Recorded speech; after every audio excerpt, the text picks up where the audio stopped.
Hey everyone, welcome to today's Explainer. Think of this kind of like a special study session. We are going to unpack something absolutely vital in the modern tech landscape right now, agentic security and evaluation. Together, we're going to learn exactly how we protect and measure autonomous AI systems. Here's our game plan for today. We're breaking this down into 3 clear chapters. Chapter 1, the concept. Chapter 2, the example. And finally, Chapter 3, the takeaway. Let's just jump right in. Starting with Chapter 1, the concept. Understanding the major shift in AI. All right, so we are living through a massive shift right now. Take a look at the contrast here. On one side, we've got standard RAG apps, retrieval augmented generation. They're all about accuracy and spitting out a single text response. You ask a question, you get an answer. Boom, done. But as we shift to agentic apps, the whole game changes. We're suddenly focusing on reliability, safety, and full trajectories of behavior. We're moving from AI that just gives us answers to AI that actually takes real actions. And here is the absolutely crucial point. Agents don't just leak information anymore. They take actions. Just let that sink in for a second. When an AI can actually reach out and interact with the live world rather than just returning a neat little paragraph of text, well, the stakes go through the roof. A mistake or a malicious instruction is suddenly a very real problem. And that dynamic opens up what we call the agentic attack surface. If a bad actor manages a prompt injection when your model actually has access to tools, yikes. We are looking at things like data exfiltration. Imagine an agent getting tricked into digging up a CEO's password and just emailing it to a hacker. Or financial loss, like an agent taking the company credit card and buying 1,000 iPhones.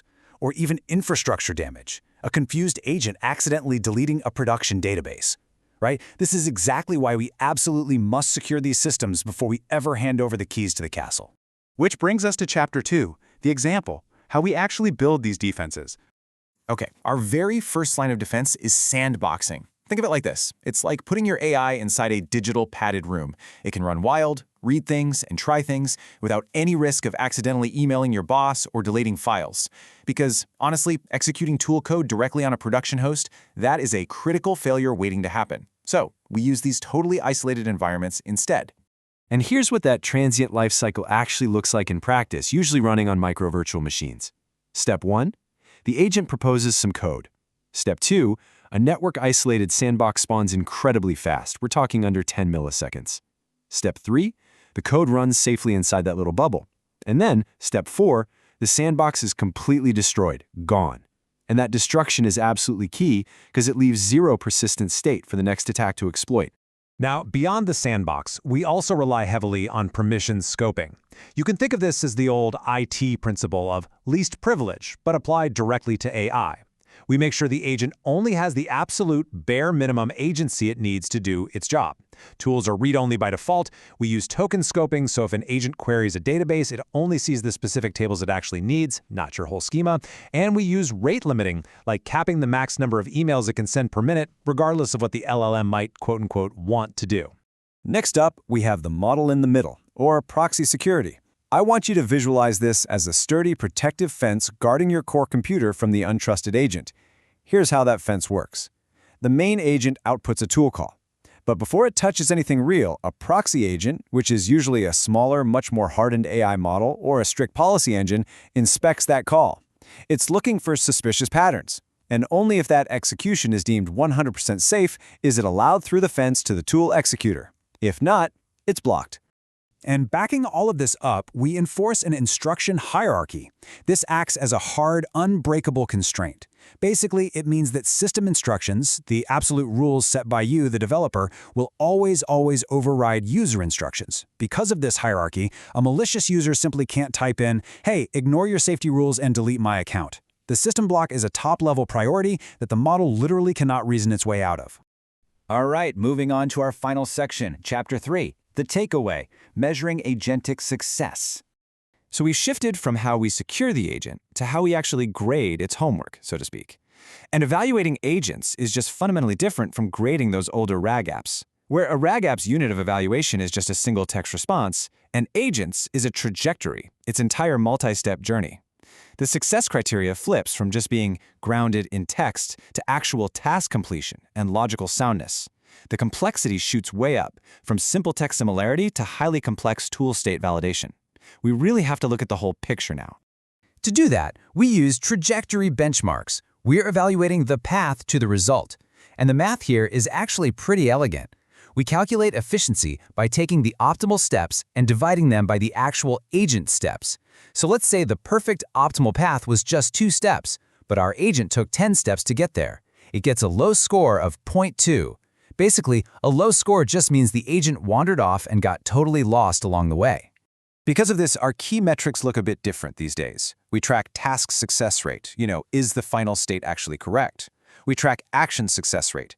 Did the individual tool calls return valid data without hallucinating? And of course, unit cost per task. And here's something absolutely crucial to remember. A correct final answer that the agent reached via completely the wrong path, that's actually considered a failure, a flat 0, in a senior production setting. The path matters just as much as the destination. Now, why are we so strict about that path? Well, because of the absolute dangers of meandering. We simply cannot let agents sit there and just think forever. Wandering leads to mistakes. Every extra step means increased cost because it's another LLM call. It means added latency. We're talking adding 2 to 5 seconds per step. And worst of all, it means high entropy. The longer an agent wanders around, the higher the chance it bumps into some weird edge case that triggers a hallucination. So to combat all that meandering, we introduce something called a step budget. Often, that magic number is 10. If an agent hits 10 steps without actually solving its assigned task, boom, we automatically terminate it and escalate to a human. This hard limit prevents what we call a token leak. It saves money, and it stops the AI from just spiraling completely out of control. And of course, before an agent ever makes it to production, we test its reasoning relentlessly, using LLM-as-Judge and shadow execution. We actually use a stronger, much more capable AI model to review the reasoning logs of the smaller agent, just checking if its logic actually makes sense. We also run experimental agents in hidden sandboxes, comparing their trajectories against the current live version. We have to ensure they consistently solve tasks better and safer before we ever promote them to the big leagues. But here's a truly tricky scenario to chew on for a second. How do you evaluate an agent when the environment is non-deterministic? Like, the live web, where things are constantly changing? Well, the answer is pretty clever. We use mock environments, like a containerized browser that resets to a completely clean state every single time. Or, if it's truly a live environment, we use state-based verification, meaning we don't just read the agent's text output, we verify if the real world actually changed correctly. Like, did it actually create that database row? Which leaves us with this final, provocative thought. As these systems become incredibly capable and highly autonomous, the real question isn't just about what they can do, but how safely they do it.